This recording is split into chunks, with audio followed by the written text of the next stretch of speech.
हाँ जी। जय हिंद दोस्तों। स्वागत है आपका आपके YouTube चैनल ग्लोबल एकेडमी में। तो मित्रों, स्टार्ट करते हैं आज की क्लास। और आज की क्लास में मैं कराने वाला हूं आपको सिख धर्म। सभी मिलकर पढ़ेंगे मेरे भाई। सिख धर्म एग्जाम के पॉइंट ऑफ व्यू से जितने भी फैक्ट होंगे, टोटल फैक्ट के बारे में बात करने वाले हैं आज की क्लास में। यदि मैं बात करूं सिख धर्म के बारे में, तो सिख धर्म में टोटल 10 गुरु हुए हैं। पहले गुरु या सिख धर्म के संस्थापक कहते हैं गुरु नानक देव जी को। और अंतिम गुरु जो हुए थे, 10वें गुरु हुए थे गुरु गोविंद सिंह जी। तो एक एक करके सभी गुरुओं के बारे में पढ़ते हैं आज की क्लास में। ठीक है जी। तो लिखिए, सिख धर्म के संस्थापक।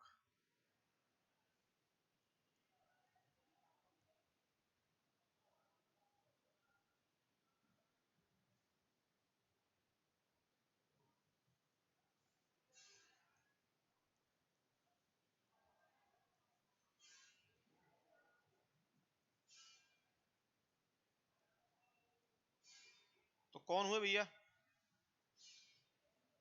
गुरु नानक देव जी। सिखों के प्रथम गुरु गुरु नानक देव जी थे। इनकी यदि बात करूं, इनके जन्म की, तो इनका जन्म 1469 में तलवंडी में हुआ था। ये तलवंडी जगह कहां पड़ती है वर्तमान में? ये पड़ती है जी पाकिस्तान के अंदर। और इनसे संबंधित एक स्थल भी है, जिस स्थल का नाम है, गुरुद्वारा है ननकाना साहिब। ननकाना साहिब जो गुरुद्वारा है, ये गुरु नानक देव जी से ही संबंधित है। और ये ननकाना साहिब गुरुद्वारा कहां पड़ता है? ये भी पाकिस्तान में पड़ता है, आपका पंजाब प्रांत के अंदर। ठीक है जी। अब और क्या क्वेश्चन बनता है? यहां से बनता है कि ये समकालीन किसके थे?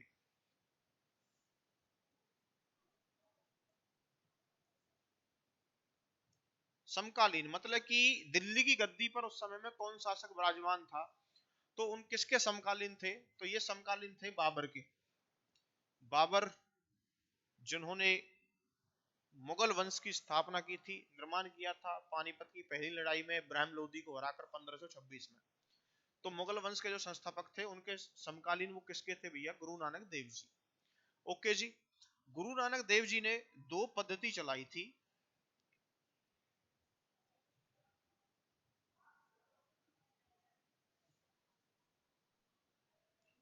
कौन कौन सी पद्धति चलाई थी? संगत और पंगत।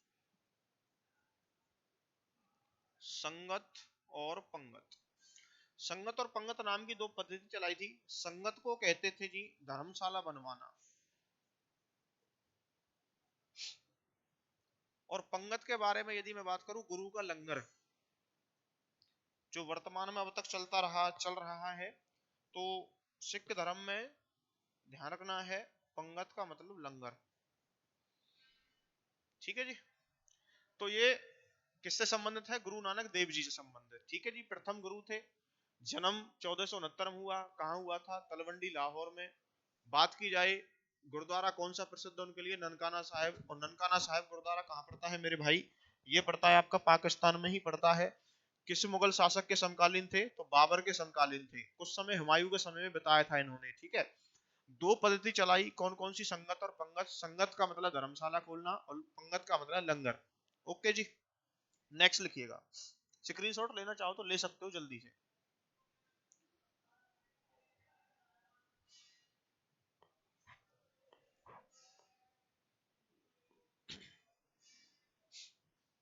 ठीक है। पहले गुरु के बारे में हमने बात करी। बस इंपोर्टेंट इंपोर्टेंट बात करनी है। ठीक है जी। दूसरे गुरु। दूसरे गुरु हुए थे जी गुरु अंगद। जो गुरु अंगद थे, इन्होंने जो लंगर पद्धति है, जो गुरु नानक देव जी ने चलाई थी, उसको स्थायी बनाया। तो लंगर पद्धति को स्थायी बनाया।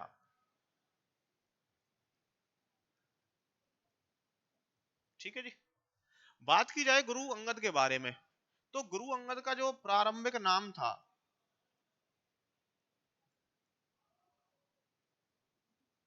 वो था जी लहना। क्या नाम था मेरे भाई? लहना नाम था इनका, प्रारंभिक नाम था जो किसका? गुरु अंगद का। गुरु अंगद ने एक लिपि की रचना की थी, जिस लिपि का नाम था गुरुमुखी लिपि।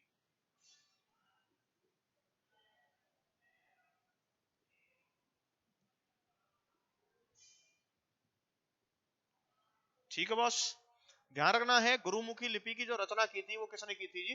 गुरु अंगद ने की थी। जो सिक्कों के कौन से गुरु थे? दूसरे गुरु थे। लंगर पद्धति को स्थायी बनाया, प्रारंभिक नाम क्या था? लेना था। आगे बढ़ते हैं तीसरे गुरु की तरफ।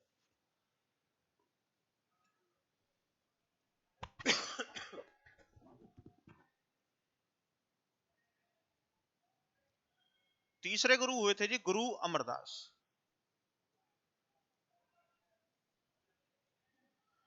यदि बात करें गुरु अमरदास के बारे में, गुरु अमरदास ने 22 गद्दियों का निर्माण कराया था।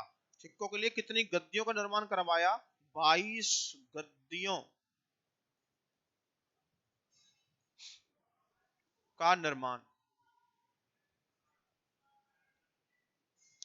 तो 22 गद्दियों का जो निर्माण करवाया था वो किसने करवाया था? गुरु अमरदास जी ने करवाया था मेरे भाई। ध्यान रखना है, गुरु अमरदास की पुत्री थी एक, जिसका नाम था बीबी भानी।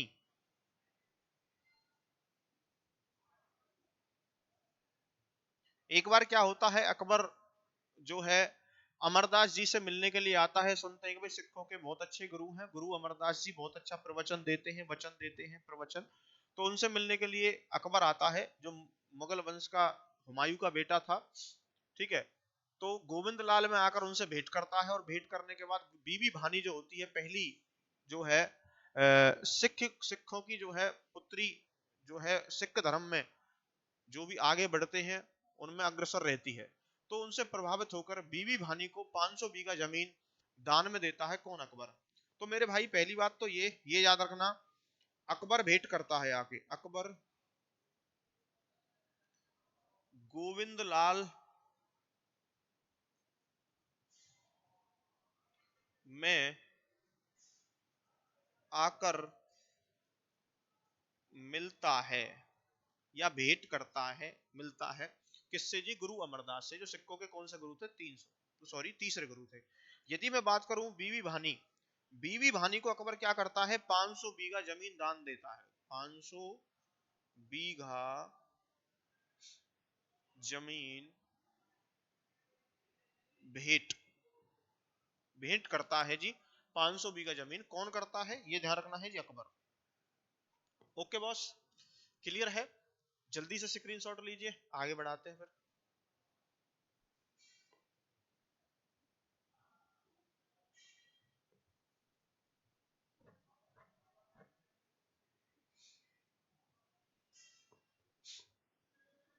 ठीक है गुरु।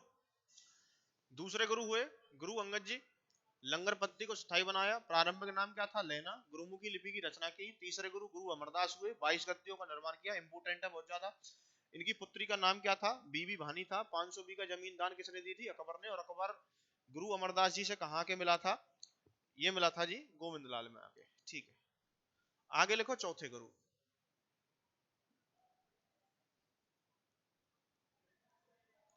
चौथे गुरु हुए जी गुरु रामदास।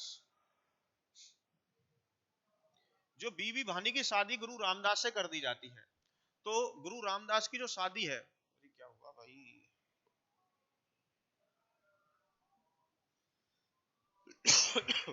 सॉरी,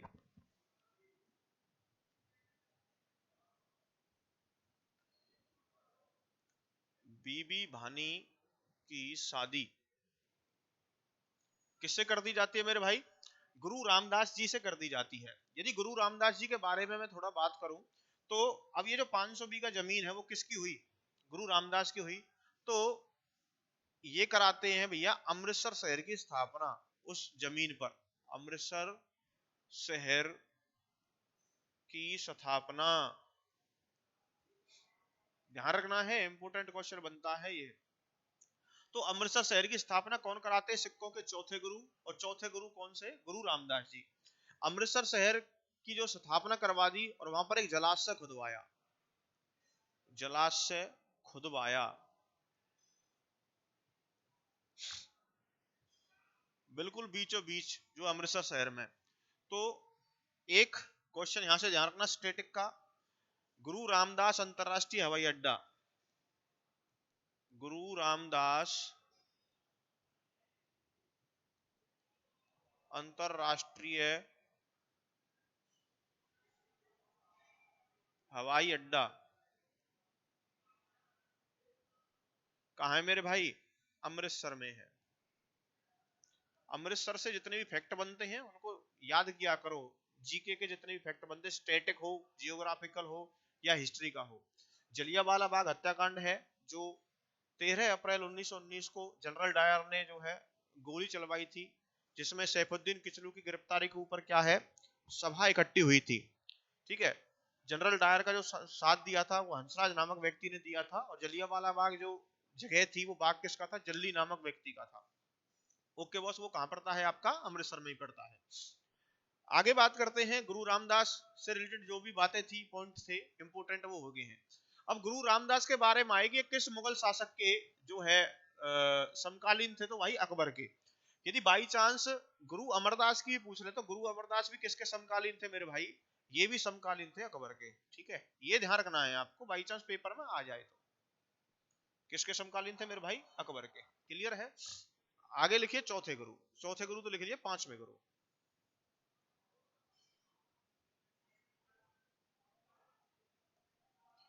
पांचवें गुरु हुए जी अर्जुन देव।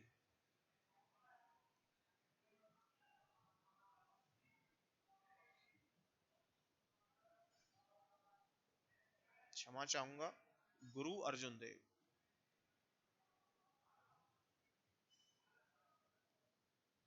गुरु अर्जुन देव के बारे में बात करूं तो मेरे भाई, जो अमृतसर शहर की स्थापना की थी वो की थी किसने? ध्यान रखना है आपको, गुरु रामदास जी ने।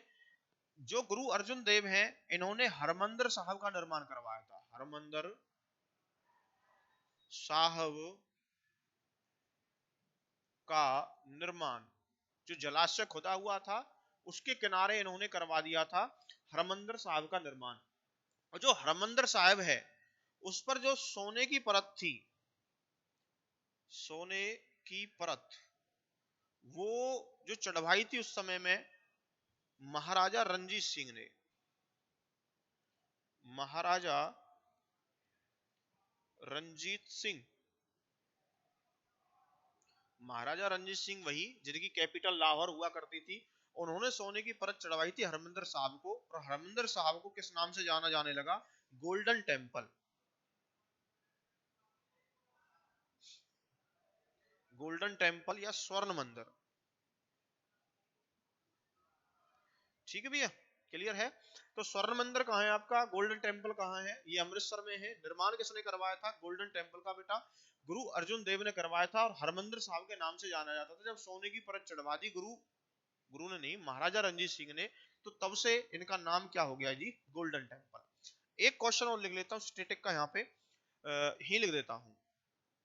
गोल्डन फोर्ट, गोल्डन फोर्ट कहाँ है आपका? गोल्डन फोर्ट है जी जैसलमेर में। जैसलमेर, जैसलमेर कहाँ पड़ता है आपका? राजस्थान में। क्लियर है बॉस? को दिक्कत किसी को? ठीक है, अगली स्लाइड में आएगा, यहाँ पे तो नहीं आएगा। गुरु अर्जुन देव के बारे में और भी बातें हैं। ठीक है, जल्दी से स्क्रीनशॉट लीजिए स्पीड से।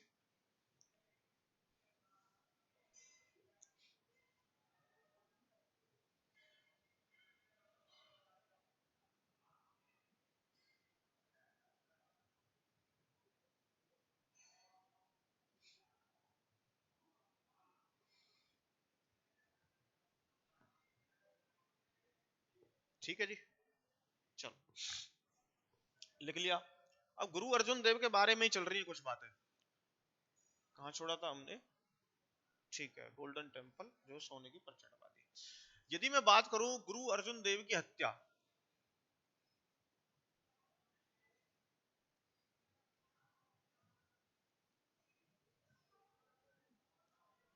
गुरु अर्जुन देव की जो हत्या करवाई थी जी, वो करवाई थी जहांगीर ने। जहांगीर क्या करते हैं, गुरु अर्जुन देव की हत्या करवाते हैं। क्यों करवाते हैं? क्योंकि गुरु अर्जुन देव जी ने सहायता की थी खुसरो खां की।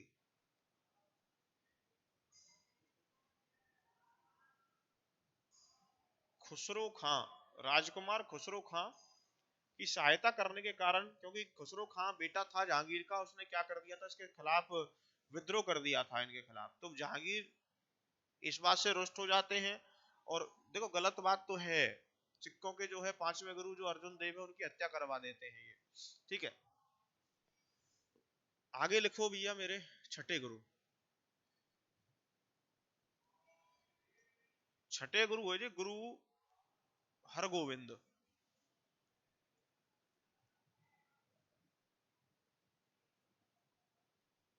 जो गुरु हरगोविंद जी हैं, इनके बारे में ध्यान रखना है, इन्होंने अमृतसर शहर की किलेबंदी करवाई। अमृतसर शहर की किलेबंदी। तो अमृतसर शहर की जो किलेबंदी करवाई थी, वो किसने करवाई थी मेरे भाई? गुरु हरगोविंद जी ने। यदि मैं बात करूं, इन्होंने जो सिखों को मांस खाने की अनुमति, सिखों को मांस खाने की अनुमति, जो सिखों को मांस खाने की जो अनुमति दी थी, वो किसने दी थी जी? गुरु हरगोविंद जी ने दी थी।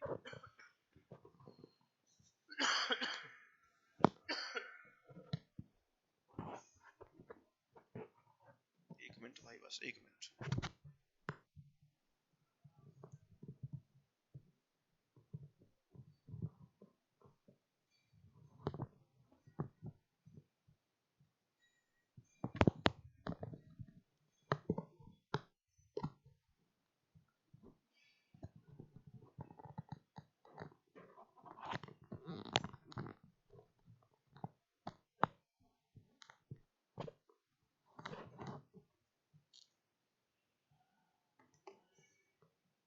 एक मिनट भाई, बस थोड़ा माइक दूर गया।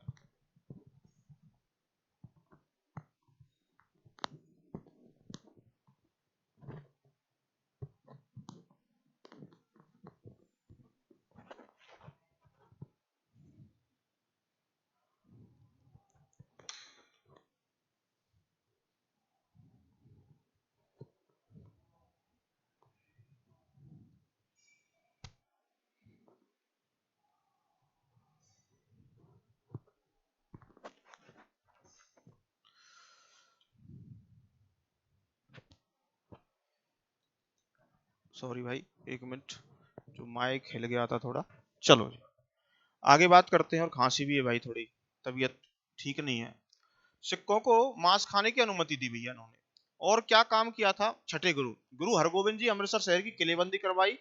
और मेरे भाई सिखों को मांस खाने की क्या दी मेरे भाई? अनुमति दी थी। और अकाल तख्त की स्थापना की। अकाल तख्त की स्थापना। तो अकाल तख्त की स्थापना किसने की थी मेरे भाई? गुरु हरगोविंद ने की थी। जो कौन से नंबर के गुरु थे? छठे नंबर के गुरु थे। आगे लिखो सातवें नंबर के गुरु। बस वही बातें पढ़ रहे हैं जो आपके एग्जाम के लिए इंपोर्टेंट है मेरे भाई, ठीक है। सातवें गुरु हुए गुरु हर राय।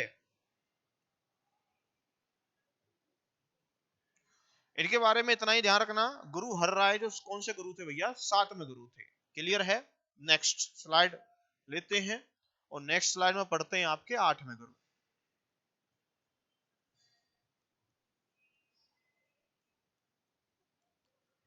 आठवें गुरु हुए जी गुरु हरकिशन।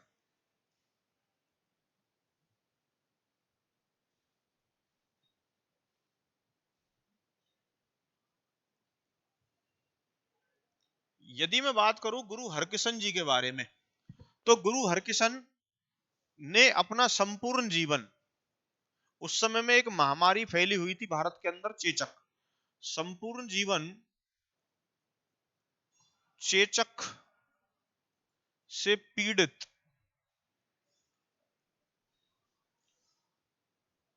लोगों की सेवा में गुजारा।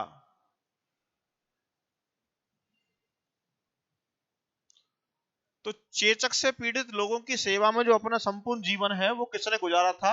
गुरु हरकिशन ने गुजारा था। वो कौन से नंबर के गुरु थे? 8वें नंबर गुरु थे। पर दुर्भाग्य की बात, इनकी जो फाइनली मृत्यु होती है वो मृत्यु भैया चेचक के कारण ही होती है, चेचक की बीमारी से।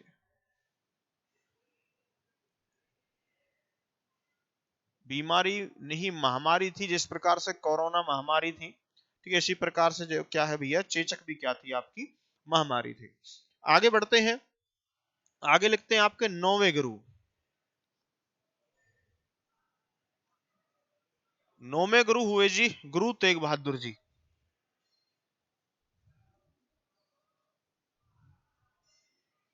सिखों के 9वें गुरु कौन हुए मेरे भाई? गुरु तेग बहादुर जी। गुरु तेग बहादुर की यदि मैं बात करूं, हत्या, हत्या क्या, फांसी पर, फांसी दे देते हैं इनको।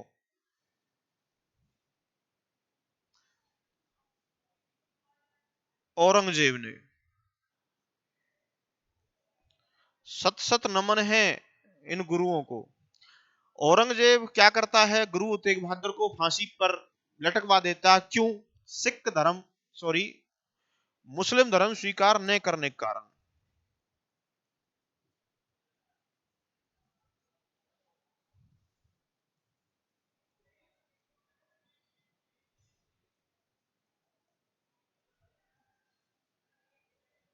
देखो कितने महान जो हैं गुरु हैं, जिन्होंने मुस्लिम धर्म स्वीकार नहीं किया, फांसी पर लटकना जो है, सोचा कि भाई हमें फांसी पर लटकवा दीजिए, कोई दिक्कत नहीं है। शीशगंज गुरुद्वारे के पास क्या है, इनको फांसी पर लटकवा दिया जाता है। ठीक है, किसके द्वारा? औरंगजेब के द्वारा। क्यों? क्योंकि इन्होंने मुस्लिम धर्म स्वीकार नहीं किया था। महान है, बार बार नमन करते हैं हम अपने गुरुओं को। ठीक है, तो जल्दी से स्क्रीनशॉट ले लीजिए, आगे बढ़ाते हैं अंतिम गुरु के बारे में।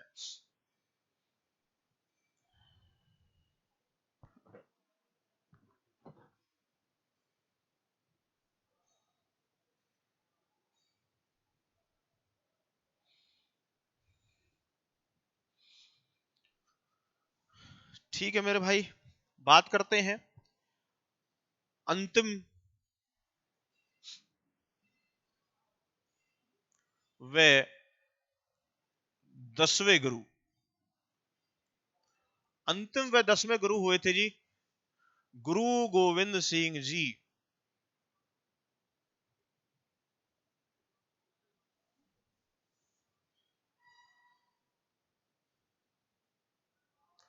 अंतिम गुरु कौन हुए जी? गुरु गोविंद सिंह जी हुए थे अंतिम गुरु। यदि मैं बात करूं इनके जन्म की, तो 1666 में पटना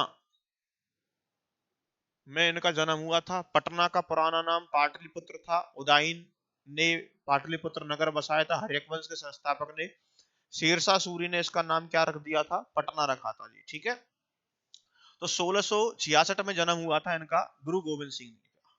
गुरु गोविंद सिंह जी ने भैया खालसा पंथ की स्थापना की। खालसा पंथ की स्थापना,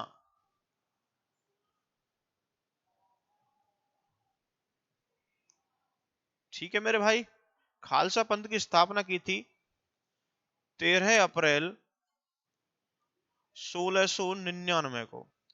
13 अप्रैल 1699 को खालसा पंथ की स्थापना करते हैं। तो उसी दिन से 13 अप्रैल को एक पर्व के रूप में मनाया जाता है, वैसाखी पर्व। तो बैसाखी पर्व कब मनाया जाता है मेरे भाई? 13 अप्रैल को मनाया जाता है। ठीक है, और गुरु गोविंद सिंह जी ने कहा कि सिखों, अपने नाम से पीछे सिंह लगाओ। तो नाम के पीछे सिंह लगाओ। तो ये किसने कहा था? गुरु गोविंद सिंह जी ने। ठीक है, कि नाम के पीछे क्या लगाइए? सिंह लगाइए। इन्होंने, यदि मैं बात करूं बेटा, गुरुवाणी, गुरु वाणी की रचना की, और गुरु वाणी या आदि ग्रंथ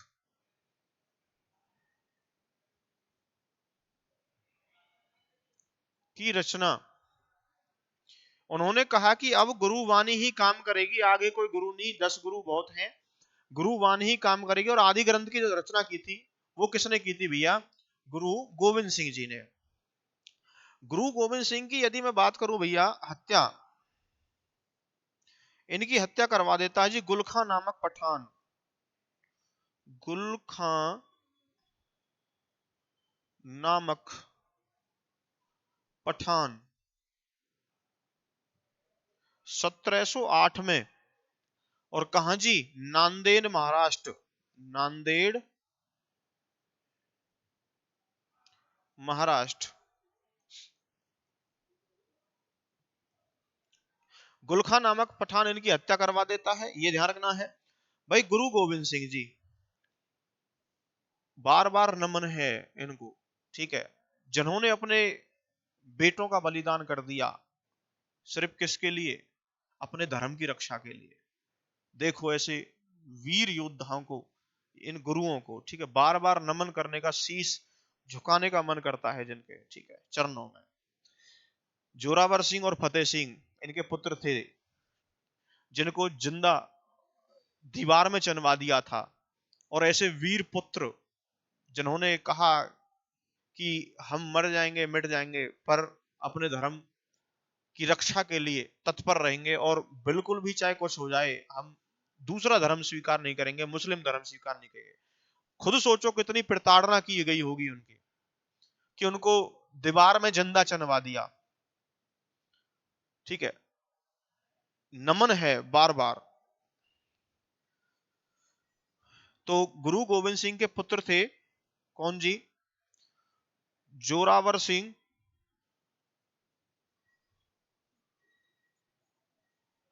व फतेह सिंह,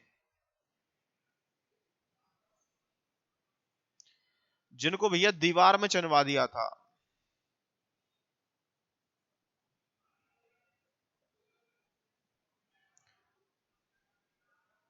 मुगल फौजदार ने,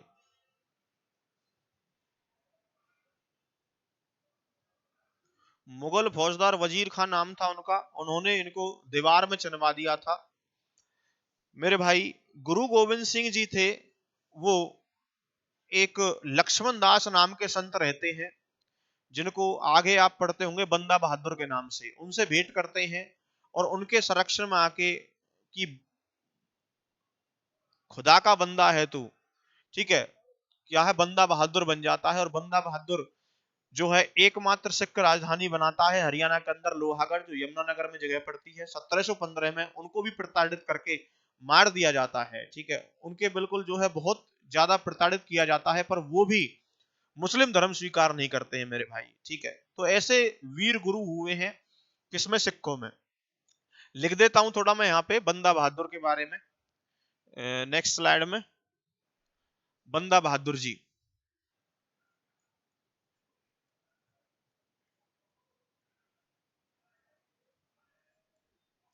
बंदा बहादुर, इनका जो वास्तविक नाम बताया जाता है,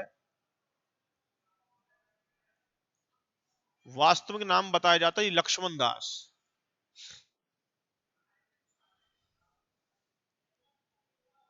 ठीक है मेरे भाई। बंदा बहादुर की बारे में बात करूं, इन्होंने हरियाणा में,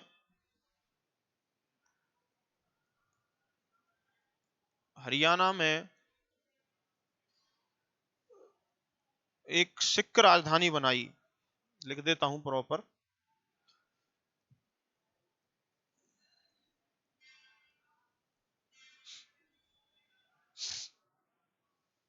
उसका नाम था मेरे भाई लोहागढ़, और ये जगह पड़ती थी आपकी यमुनानगर में, ठीक है। बंदा बहादुर की बेटा मृत्यु जो होती है वो 1715 में होती है, ठीक है। बंदा बहादुर बोल, गुरु का बंदा है तू, युद्ध लड़, वीरों की तरह युद्ध लड़ और अपने धर्म की रक्षा कर। लक्ष्मण दास जी फाइनली 1715 में उनको पकड़ लिया जाता है, और एक एक करके उनके अंगों को काटा जाता है, पर फिर भी देखिए कितने जबरदस्त योद्धा कि फिर भी मुस्लिम धर्म स्वीकार नहीं करते हैं। तो मेरे भाई, ऐसे वीर योद्धाओं को याद किया करो आप सभी।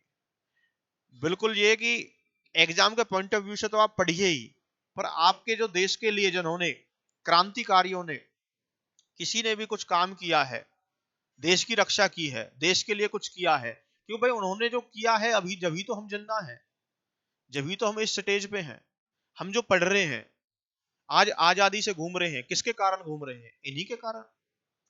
ठीक है, इन्होंने जो बलिदान दिया है अपने परिवार का, खुद का, अपने जीवन में जितना भी इन्होंने संघर्ष किया है, हमारे लिए ही तो किया था इन्होंने। ठीक है, तो बार बार नमन है ऐसे योद्धाओं को। हाथ जोड़कर मैं उनके चरणों में प्रार्थना करता हूं। तो मेरे भाई, मेरे मित्रों, आज की क्लास में इतना ही पढ़ते हैं। सिख धर्म मैंने करवाया है, सिख धर्म मैंने बस इतना करवाया जो आपके एग्जाम के लिए सही हो। ठीक है मेरे भाई, ओके जी, thank you all of you. जय हिंद, जय भारत।